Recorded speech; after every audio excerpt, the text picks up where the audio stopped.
Ever heard someone quote half a Bible verse out of context? Ever read some crazy Bible claim on social media followed by a proof text with no exegesis? Here on Proof Text Flops, we call out this nonsense for what it is. My name is Hudson Smelly, and I am going to give you my elevator speech version of why that verse doesn't mean what so many people think it means. Today we're looking at Matthew chapter 7 and verse 16. You've heard it over and over. You will know them by their fruit. The proof texters argue that you can tell someone is not a Christian by what they do. But here's what the verse actually means and why. First, let's start with the context. We're in the Sermon on the Mount from Matthew 5 to Matthew 7. One of Jesus' main purposes in his Sermon on the Mount was to correct the works-oriented theology of the Jewish leadership, including the Pharisees. Go back and read from Matthew 5 verse 1 forward before you begin exegeting Matthew 7. Second, Jesus framed the context for us. Listen to his words in chapter 7 verse 15.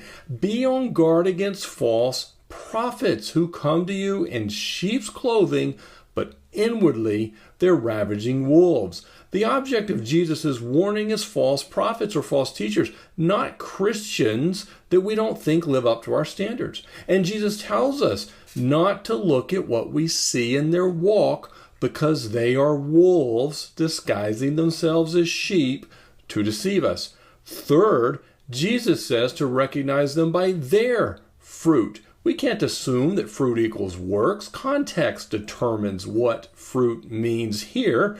And the fruit of false teachers is false teaching. Jesus' analogy to good trees and bad trees is to genuine teachers or prophets of God's word and those that merely claim to teach or prophesy what God said. Jesus said in chapter 7 verse 20, you'll recognize them by their fruit. We'll know the bad ones by their bad fruit, their false teaching, their false prophecy. They're saying things as God's word that God never said. So Jesus was telling his audience, and by application us, about spotting false teachers, not how to determine if someone is a genuine Christian. How ironic it is that so many quote from this passage in order to teach falsely, to do the very thing Jesus warned against. When they do that, they are the person in the passage producing the bad fruit from a bad tree.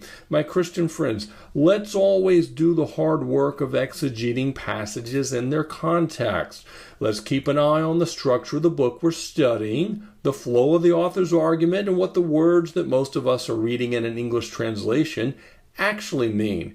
Let's not fall for these proof text flops. May God richly bless you.